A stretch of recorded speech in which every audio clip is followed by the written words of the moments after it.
بسم اللہ الرحمن الرحیم۔ دیکھیے زندگی انسان کی زندگی بھی اس میں یہ تین چیزیں بہت اہم ہیں. 2 سے شروع کی تھی، 3 تک پہنچا کے رک گیا ہوں. علم، شجاعت، محبت. اگر آپ کو انسانی زندگی بسر کرنی ہے تو آپ کے پاس علم ہونا چاہیے، اور علم حاصل کرنے کے لیے کسی عمر کی قید نہیں ہے. یہ اسلام کا منشور ہے، یہ حضور صلی اللہ علیہ وآلہ وسلم کا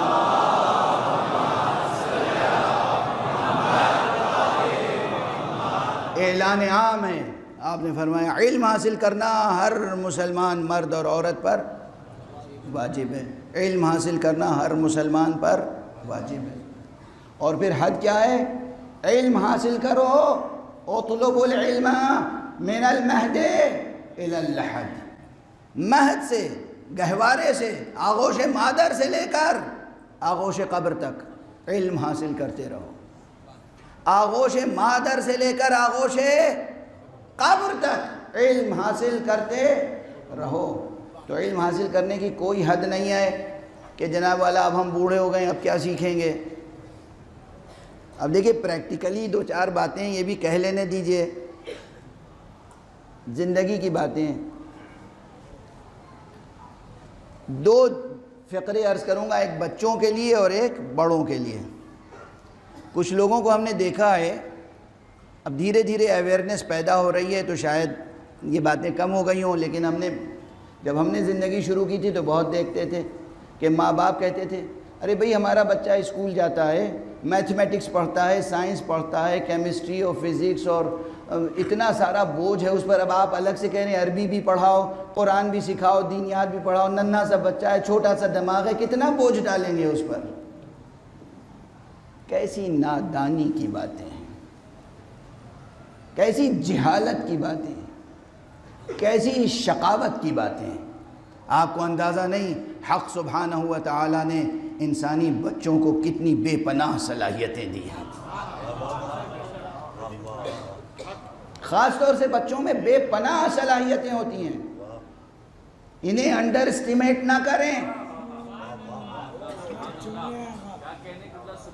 انہیں ننھا نہ سمجھیں. بچے ہیں، ننھے ہیں، مگر ان میں بے پناہ صلاحیتیں اللہ نے دی ہیں. یہ غلط نظریے تھے اور ہیں جہاں بھی ہوں. آپ کے سامنے اب میں مثالیں عرض کروں. آج ایران میں 1-2 نہیں ہزاروں بچے ایسے ہیں، ہزاروں، جنہوں نے 5 سے 6 برس کی زندگی، 6 برس کی عمر کے درمیان پورے قرآن کو حفظ کر لیا. اور آپ کیا سمجھتے ہیں 5-6 برس کے بچے کی تو آپ بسم اللہ کراتے ہیں، مگر دین کے معاملے میں ویسے تو یہ ہوتا ہے کہ 2.5 برس کا بچہ ہوا اور کسی کنڈر گارڈن میں ہو، کسی نرسری میں ہو، پری اسکول میں داخل کرا دو تاکہ ABCD یاد کرنے لگے، انگریزی زبان سیکھنے لگے. اور عربی یا قرآن سیکھنے کے لیے مصیبت ہوتی ہے. ابھی ننھا بچہ ہے، آپ کیا مصیبت کر رہے ہیں مولوی صاحب. انگریزی سیکھنے کے لیے ننھا نہیں ہے. اللہ کی کتاب پڑھنے کے لیے، بسم اللہ الرحمن الرحیم سیکھنے کے لیے، کلمہ سیکھنے کے لیے، نماز سیکھنے کے لیے ابھی ننھا ہے، بچہ ہے، کمزور ہے، ضعیف ہے. زیادہ بوجھ نہ ڈالیے. غور فرما رہے ہیں آپ؟ ایسا لگ رہا ہے بارش شروع ہو گئی ہے، اس لیے مجھے دیر تک پڑھنے کا موقع مل جائے گا. صلوات پڑھ دیجیے.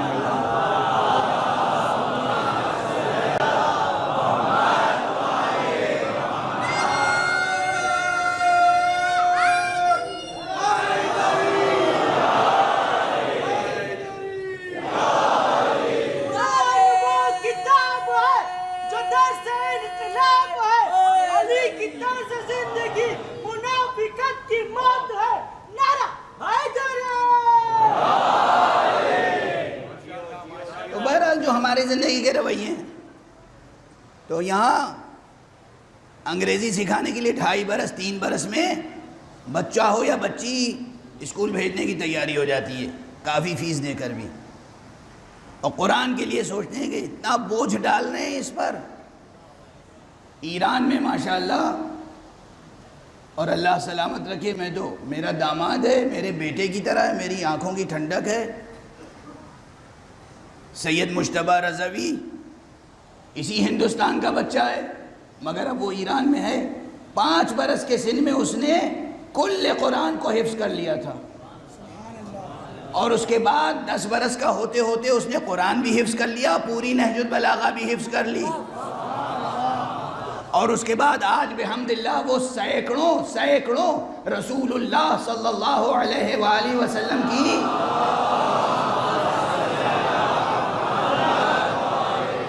حدیثوں کا بھی حافظ ہے، حافظ کل قرآن، حافظ کل نہج البلاغہ، حافظ احادیث پیغمبر، اور اس کے علاوہ اصول میں، فقہ میں ماشاءاللہ ہر علم و فن میں محنت کر رہا ہے اور آگے بڑھ رہا ہے۔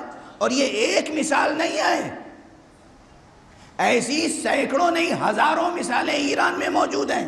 یہ میں کیوں مثال دے رہا ہوں؟ اس لیے کہ اگر آپ اپنے بچوں کو انگریزی کے ساتھ، ہندی کے ساتھ، سنسکرت بھی پڑھائیں، عربی بھی پڑھائیں، اور دنیا کی دوسری زبانیں بھی پڑھائیں، سائنس بھی پڑھائیں، میتھمیٹکس بھی پڑھائیں، اکنامکس بھی پڑھائیں، تو ہرگز یہ نہ سوچیں کہ بچے کے ذہن پہ بوجھ پڑے گا۔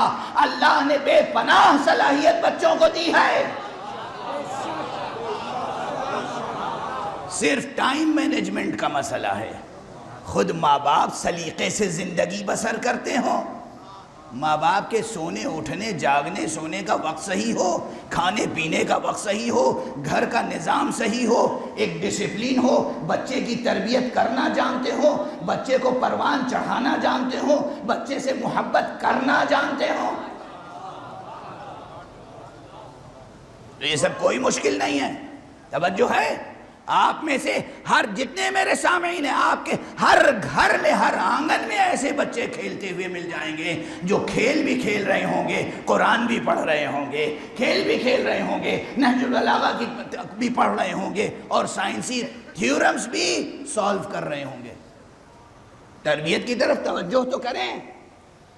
اور جو میں نے عرض کیا، معاملے کا صحیح ہونا اور عشق مرتضیٰ ہونا، اس کے بعد زندگی میں اگر سب سے بڑا، خدا کی قسم سب سے بڑا کوئی عمل صالح ہے تو وہ یہ ہے کہ آپ کے آغوش میں جو بچہ ہے اس کی صحیح تربیت کر دیں۔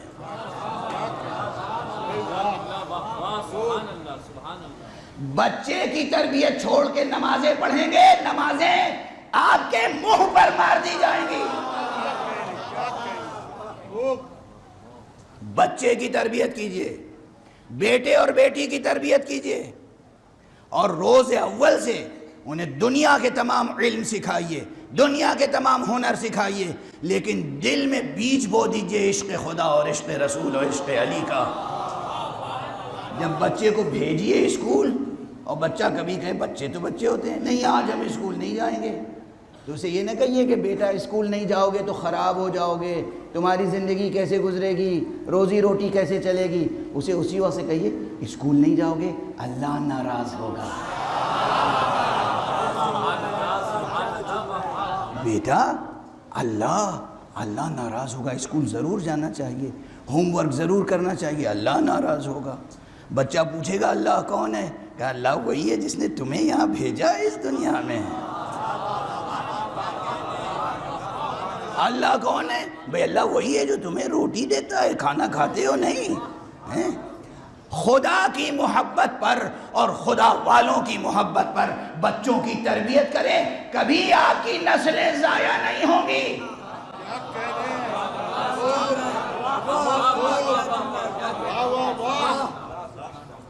خدا کی محبت، نبی کی محبت، علی کی محبت پر جن بچوں کی تربیت ہوگی وہ کبھی نسلیں ضائع نہیں ہو سکتی۔ اور یہ نعرہ میرا نہیں ہے، تاریخ اور حدیث اٹھا کے دیکھو، رسول اللہ کے صحابی 1 سے زائد مقداد اور ابو ذر اور عمار، ان کا نعرہ ہوتا تھا، دیوانہ وار گلیوں میں گزرتے تھے، شہروں میں جاتے تھے اور کہتے تھے ادبو اولادکم علی حب علی ابن ابی طالب، اپنے بچوں کی تربیت علی ابن ابی طالب کی محبت پر کرو۔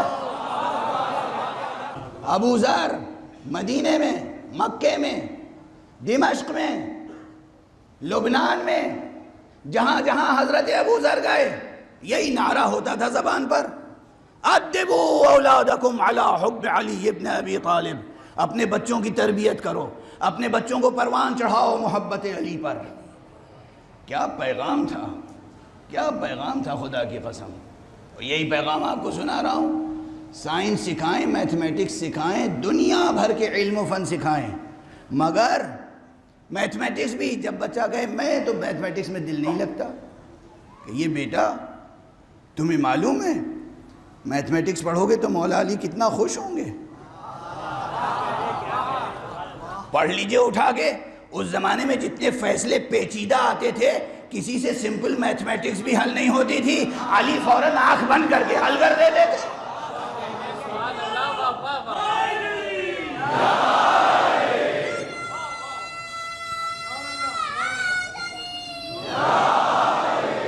ایک سے ایک پیچیدہ سے پیچیدہ میراث کا مسئلہ، میراث کا مسئلہ۔ مرنے والا مر گیا، ایک ماں چھوڑ کے گیا، 12 بھائی چھوڑ کے مرا، ایک بہن چھوڑ کے مرا، ایک بیوی چھوڑ کے مرا، اب وہ ایک فہرست ہے۔ اور جناب والا تقسیم ہوئی، اور تقسیم کے بعد وہ جو بہن تھی اسے 1 درہم ملا، تو وہ آئی روتی ہوئی فریاد لے کے، قاضی نے غلط فیصلہ کر دیا، قاضی نے، یا امیر المومنین فریاد ہے، آپ سوار ہو رہے ہیں، آپ جا رہے ہیں جنگ کے لیے، سوار ہو رہے ہیں، ایک پیر رکاب میں رکھ چکے ہیں، دوسرا پیر رکھنا چاہتے ہیں، اس نے رکاب تھام لیا۔ اسی لیے علماء اہل سنت والجماعت نے اس مسئلے کو مسئلہ رکابیہ نام دیا ہے، اس مسئلے کو مسئلہ رکابیہ نام دیا ہے، یعنی اس عورت نے رکاب کو تھام لیا، کہا یا امیر المومنین مجھ پر بڑا ظلم ہوا ہے۔ کہا کیا ظلم ہوا؟ کہا میرا شوہر اتنی جائیداد چھوڑ کے مرا تھا، میرا بھائی اتنی جائیداد چھوڑ کے مرا تھا، اتنا روپیہ پیسہ چھوڑ کے مرا تھا، مجھے 1 درہم ملا ہے۔ کہا اچھا، اس کا مطلب یہ ہے کہ وہ مرنے والا تمہارا بھائی ایک ماں چھوڑ کے مرا ہے، 12 بھائی چھوڑ کے مرا ہے، ایک تم بہن ہو، ایک بیوی ہو۔ کہا ہاں صحیح ہے۔ کہا بس تمہارا 1 درہم حق ہے، خدا حافظ۔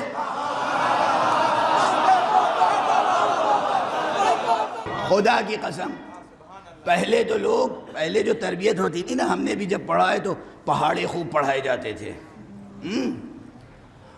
اور کم سے کم 2 سے لے کے 20 تک کا پہاڑا تو ضروری یاد کرایا جاتا تھا، یاد ہے، زبانی، اور پھر مشقیں کرائی جاتی تھیں۔ اب تو بچوں کو پہلے ہی سے کیلکولیٹر دے دیا جاتا ہے، تو کتنا ہی بڑا کوئی ماہر ہو، چاہے وہ ذہن سے حساب لگائے اور یا کیلکولیٹر سے، کیلکولیٹر میں بھی حساب کرنے میں کچھ دیر لگے گی، علی ابن ابی طالب نے سنا اور جواب دے دیا، سنا اور جواب دے دیا۔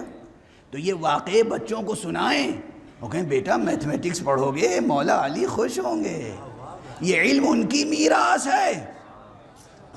جب اخبار لے کے آئے، میگزین، سائنس میگزین لے کے بچہ آئے اور کہے دیکھیے یہ سائنسٹسٹ جو ہے یہ چاند پر گیا اور یہ مریخ پر جانے کی تیاری کر رہا ہے، تو آپ فوراً کہیے اسے رستہ علی نے دکھایا ہے۔